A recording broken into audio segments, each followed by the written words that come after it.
Number 2, তাহনিক করা সুন্নাহ। তাহনিক হচ্ছে খেজুর, কোন আলেম খেজুর একটু চিবিয়ে ওই চিবানো খেজুরটা বাচ্চার ঠোঁটের মধ্যে লাগাই দিবে।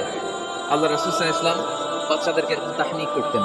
যদি খেজুর পাওয়া না যায়, মধু, একটু মধু নিয়ে মুখের মধ্যে লাগাই দিবে। আধুনিক মেডিকেল সায়েন্স এটাকে খুবই স্বাস্থ্যসম্মত বলেছে, হেলদি। কারণ বাচ্চা যখন দুনিয়াতে আসে, তার নিউট্রিশন চ্যানেলটা মানুষ কেটে দেয়। তার নিউট্রিশন চ্যানেল হচ্ছে তার নাভির সাথে তার মায়ের জরায়ুর একটা কানেকশন।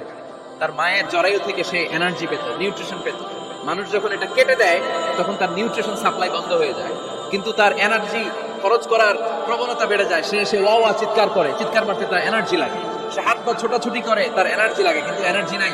এনার্জির লাইন আমরা কেটে দিছি। তাই ইনস্ট্যান্ট এনার্জি সাপ্লাইয়ের জন্য বিশ্বনবী বলেছেন তাহনিক করে মুখে মিষ্টি ঢুকায় দাও।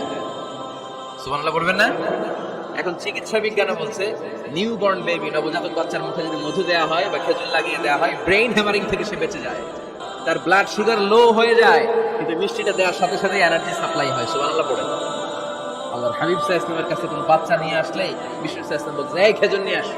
কে নিয়ে আসো? খেজুর আনলে একটু চিবিয়ে বাচ্চার মুখে খেজুরের রস ঢুকায় দিবে। আল্লাহ রাসূল সাল্লাল্লাহু আলাইহি ওয়াসাল্লাম আগে আগে মদিনায় চলে আসলেন। আয়েশা রাদিয়াল্লাহু তাআলা আনহার বড় বোন আম্মা জান আয়েশা 13 বছরের বড় আসমা বিনতে আবি বকর, উনি গর্ভ ধারণকারী অবস্থায় মক্কা থেকে মদিনায় হিজরত করে আসলেন। উনি বললেন, আনা মুতিম, আমার পুরো গর্ভ ধারণ পূর্ণ হয়ে গেল। আমি কুবা এলাকাতে আসার সাথে সাথে আমার সন্তান জন্ম নিল, আব্দুল্লাহ ইবনে জুবাইর। আমি এই সন্তান পেয়ে মহা খুশি, কারণ মুহাজির সাহাবারা মদিনায় আসার পরে কারো ঘরে সন্তান হয় না। ইহুদিরা বলতে আরম্ভ করলো, আমাদের বদদোয়া লাগছে, এজন্য তোদের ঘরে সন্তান আর হবে না। এই জন্য আসমা রাদিয়াল্লাহু তাআলা আনহার সন্তান যখন মদিনাতে প্রথম হলো, মদিনাতে আনন্দের হিল্লোল বইয়ে গেল।